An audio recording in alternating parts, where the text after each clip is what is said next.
জাতীয় জরুরি সেবা 999-এ নিয়মিত ফোন করে শিশুরাও।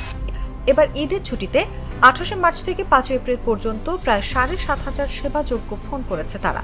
পারিবারিক নির্যাতন, আশেপাশে মারামারি, উচ্চ শব্দে গান বাজানো, পড়াশোনায় চাপ দেয়া ও বাবা মায়ের অতিরিক্ত শাসনের কারণেও ফোন করে অনেক শিশু। 999 সূত্র অনুযায়ী ঈদের 9 দিনের ছুটির মধ্যে বিভিন্ন সমস্যা নিয়ে ফোন করে 7,555 জন শিশু। সারা দেশ থেকে প্রতিদিন গড়ে প্রায় 839 জন শিশু কল করে 999-এ। বড়দের মতো শিশুদের ফোনও সমান গুরুত্বের সঙ্গে নেয় 999। অভিযোগ যদি শিশুদের নিজেদের হয়, তাহলে পুলিশ গিয়ে সে শিশু সহ তার পরিবারকে বুঝিয়ে আসে। পরিবারের অন্য সদস্যদের বিপদ আপদ হলে সেটার সমাধানের চেষ্টা করে। উন্নত বিশ্বে বিভিন্ন দেশে বিপদ আপদ বা নিজেদের কোনো সমস্যার কথা জানিয়ে শিশুদের পুলিশকে ফোন করার প্রথা চালু আছে, যেটি বাংলাদেশেও বাড়ছে।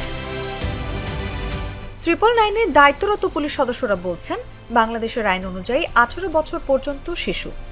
এই হিসেবে 18 বছরের নিচে যারা 999-এ ফোন করে তাদের চাইল্ড এনকোয়ারি কল বা শিশু কল হিসেবে গণ্য করা হয়। শুধু ঈদের সময় নয়, গত কয়েক বছর অন্য সময়েও শিশুরা ফোন করছে, বিশেষ করে পরীক্ষার আগে যখন বাবা মা পড়ার জন্য চাপ দেয় বা বকাঝকা করে তখন ফোন করে। আবার পরীক্ষার আগে কোচিং সেন্টার বন্ধ থাকার কথা থাকলেও বন্ধ না হলে এ বিষয়ে ফোন করে অনেক শিশু শিক্ষার্থী তথ্য দেয়।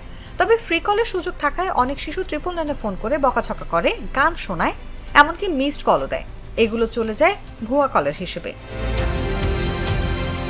অনুভা বিশ্বাস, জাগো নিউজ।